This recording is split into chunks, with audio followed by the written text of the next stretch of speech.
শীত তো এসেই গেছে, আর শীত এসেছে পিঠা খাবো না তাই কি হয়? আর শীত মানেই নানা রকম পিঠা খাওয়ার মৌসুম। তাই এই শীতে আজকে বানাতে চলেছি তেলের পিঠা।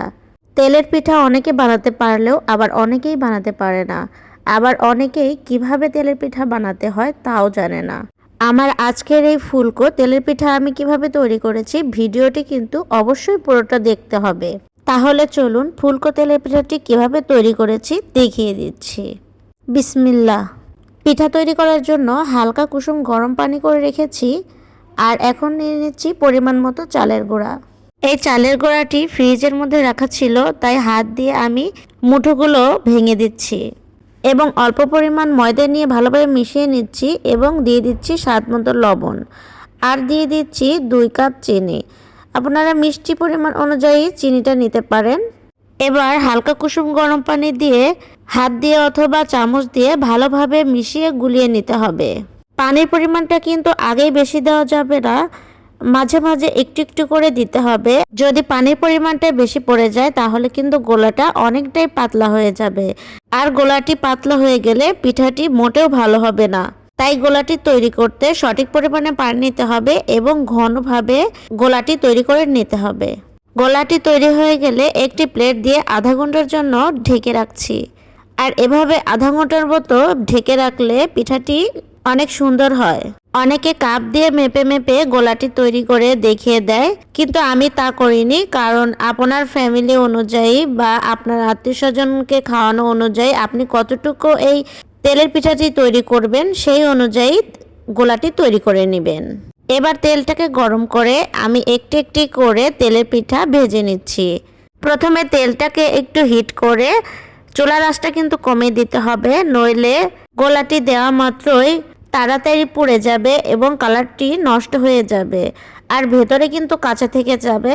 তাই হিটটা একটু কমিয়ে দিয়ে তেলের পিঠাগুলো একটা একটা করে তৈরি করে নিতে হবে। এই পিঠাগুলো তৈরি করতে সাইজে ছোট বড় করেও নিতে পারেন। শীত মানেই পিঠা খাওয়ার উৎসব, আমরা সবাই জানি। এই শীতে বিভিন্ন ধরনের পিঠাপুলি বানানো হয়, আর শীত আসলে পিঠা খাওয়ার সবার মাঝে একটা ধুম বেঁচে যায়। সবার ঘরে ঘরে কিন্তু কম বেশি হলেও পিঠার আয়োজন হয়ে থাকে। যাই হোক, আমি কিন্তু কথার মাঝে একটা একটা করে পিঠাগুলো তৈরি করে নিচ্ছি। এই পিঠাগুলো আমি এমনভাবে ভেজে নিচ্ছি যেন সবটি পিঠারই একই রকম কালার হয়ে থাকে। তার জন্য কিন্তু চুলার আঁচটা অবশ্যই কমিয়ে আস্তে আস্তে করে তৈরি করতে হবে। তাড়াহুড়া করা যাবে না, তাড়াহুড়া করলে পিঠাগুলোর কালারটি নষ্ট হয়ে যাবে। তাই আবারও বলছি, অল্প হিটে আস্তে আস্তে করে ধীরে সুস্থে হলেও পিঠাগুলো একই রকম কালার করে ভেজে নেবেন। দেখতেও ভালো লাগবে আর খেতেও খুবই মজা লাগবে। তো ভাই ও বোনেরা, আমার ভিডিওগুলো আপনাদের কাছে কেমন লাগে অবশ্যই কিন্তু কমেন্টে জানাবেন।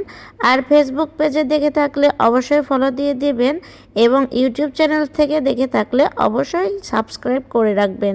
আমার তেলের পিঠাগুলো কিন্তু একই মাপের কালার হয়েছে আর দেখতেও কিন্তু সুন্দর হয়েছে, কারণ আমি ধীরে ধীরে তেলের পিঠাগুলো তৈরি করে নিয়েছি।